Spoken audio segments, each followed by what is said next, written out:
Customers flocked to the new Culver's restaurant in Manhattan Monday for its grand opening. The company, famous for its butter burgers and frozen custard, opened its newest location at 529 McCall Road. Owner-operator David Gamal says they're excited to welcome all of their new customers. We're very excited to be in Manhattan. My wife and I moved to Manhattan 2 years ago. We're very proud to be owners of this Culver's restaurant here in Manhattan. And we're really excited to serve the people of this community.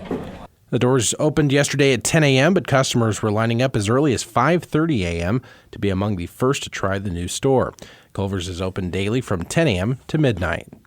Riley County Commissioners decided Monday to curb their discussions on finance for their looming facility upgrades. A space study analysis was conducted in 2012 and projected the cost to be over $25 million. However, due to inflation, commissioners now believe that number could actually be closer to $40 to $60 million. During yesterday's meeting, commissioners were presented with three potential ways to pay for facility upgrades. County Clerk Rich Vargo. We're just here to provide them our professional opinions on what's available as far as, what they can do legally for financing. We present the information for them to make that decision, and they're the ones that determine the timeline on when that gets done. And so they'll make a decision one way or the other on, if we're going to continue discussing facilities or not. Among the options would be paying cash, which would come from the Capital Improvements Fund. The second option would be through a bond, which would then require an election. The final option would be to form a public housing commission, which could issue revenue bonds to finance public building construction. Commissioners held a lengthy discussion yesterday where differing opinions were shared, and generally the latter, the housing commission, was not favored among the commissioners.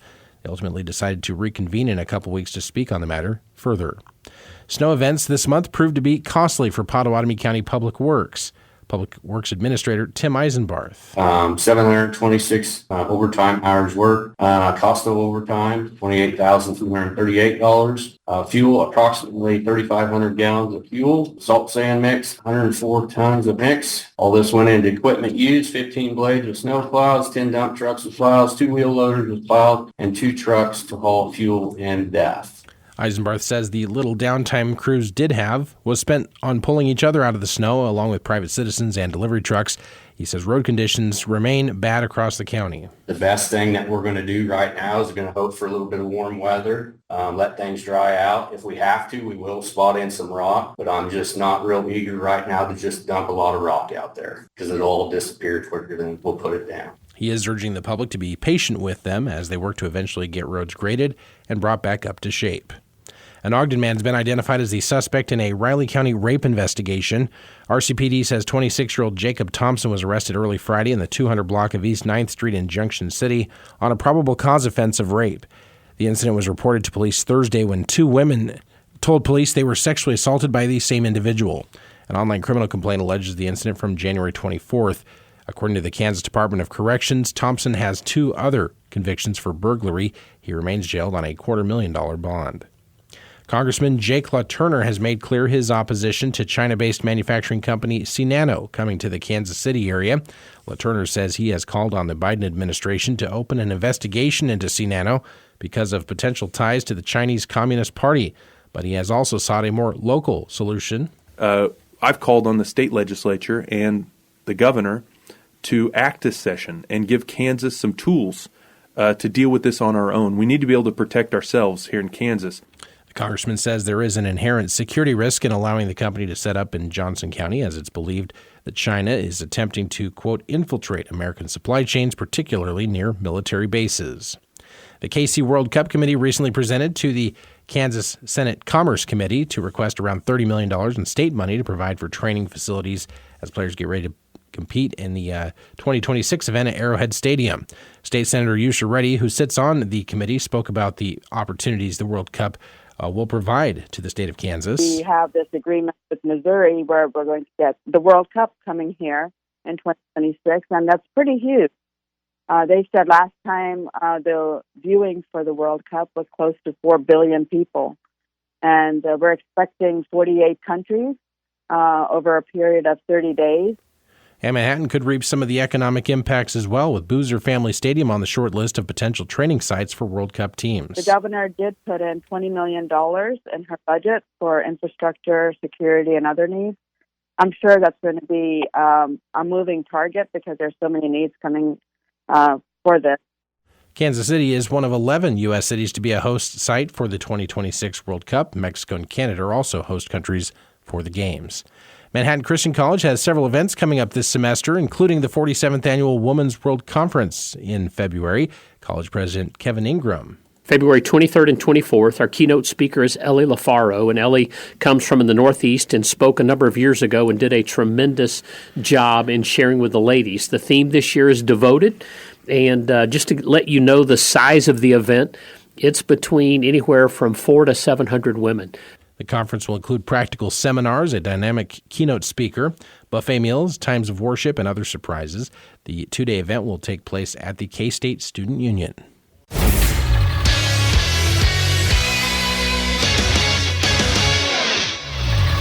Good morning, I'm Troy Coverdale with your sports headlines at News Radio KMAN as K-Man's Morning News continues.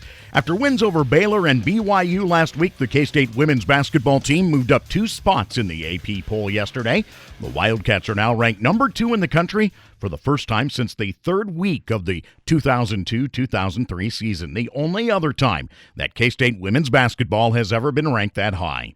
South Carolina remains the clear number 1 even after a chaotic week that saw nearly half the AP top 25 lose at least one game. 5 of last week's top 10, in fact, suffered losses.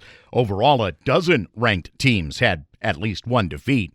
Iowa now back up to third behind the Cats as Caitlin Clark nears the all-time scoring record in women's basketball. Stanford and North Carolina State round out the top 5. Also from the Big 12, Texas now at number 12. Baylor at 13, West Virginia at number 23. K-State will put a 14-game winning streak on the line when it visits Oklahoma for a 6 o'clock tip tomorrow night on News Radio KMAN. UConn remained number 1 in the AP Top 25 men's poll as the top 5 remain the same from last week. Purdue at number 2, North Carolina at number 3, Houston 4th, Tennessee 5th. Wisconsin jumped to 6th, that's 7 spots. Duke climbed 5 to number 7, but Iowa State made the largest jump from number 23 to number 12. Kansas at number 8 this week, Texas Tech 15, Baylor at number 18, BYU at number 22, and Oklahoma is number 23 going into their matchup tonight with K-State. TCU returned to the poll at number 25 this week, meaning that there are 8 Big 12 teams in the rankings, double the SEC, which had the next most at half that. After dropping a pair of road games last week, K-State men's basketball team puts a 5-game home winning streak on the line when they match up with the Sooners tonight. 11 of the 14 teams in the Big 12 have lost back-to-back road games. 6 of those 11 played back-to-back road games and lost both. And so, what just happened, we just played 2 ranked teams on their home court. They're probably both 2 top 10 teams in the country, and lost a close one at Iowa State and then ran into a buzzsaw. So we move on. The Sooners are actually 3-4 in conference play, but are riding a 15-5 overall mark into the matchup with Jerome Tang's squad. Both of their guards can create their own shots, can create shots for other people. They have those super athletic wings, probably maybe 2 of the best athletes in the whole conference. And then both bigs that play a lot, they provide you different problems. Then they got a sniper that comes off the bench. So Porter's done a great job of putting a really good team together. Tip-off tonight at 7. Coverage on News Radio KMAN and 101.5 K-Rock gets underway at 6. Jawan Roberts made a tie-breaking layup with 39 seconds left in overtime. Emmanuel Sharp's 4 free throws over the final 10 seconds sent Houston to a 76-72 win over Texas last night. Number 7, Duke dropped Virginia Tech 77-67 in the only other game involving a top 25 team.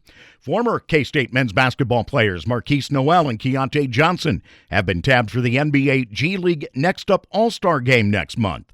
Noel, playing for Raptors 905, the Toronto affiliate, is averaging 16 points and 9 rebounds per game in the G League. Johnson, drafted in the second round by the Oklahoma City Thunder this past spring, averaging 20 points and 7 boards for their G League affiliate, Oklahoma City Blue. Man, I am fired up. We just talked to Keontae upstairs, FaceTimed him, and asked him if him and Keith were going to be on the same team, and he said they're seeing if it works out. I hope that they will be on the same team. They'll both get to be in Indianapolis. That's such an honor, man. The NBA G League Up Next game will be held on Sunday, February 18th at 12:30 in the afternoon. High school boys basketball last night, Abilene beat Wamego 65-44. Flint Hills Christian was a 65-32 winner over Chanute Christian. In girls play, Wamego handled Abilene 49-33. Tonight on the docket, Riley County to visit Marysville. Junction City plays at Hayden. K-State baseball junior Tyson Neighbors was named to the 2024 D1 Baseball preseason All-America First Team on Monday. A unanimous all-conference selection announced last week. Neighbors capped a historic sophomore season last year, shattering season class records with a 1.85 ERA and a league-high 11 saves. He was a consensus All-American.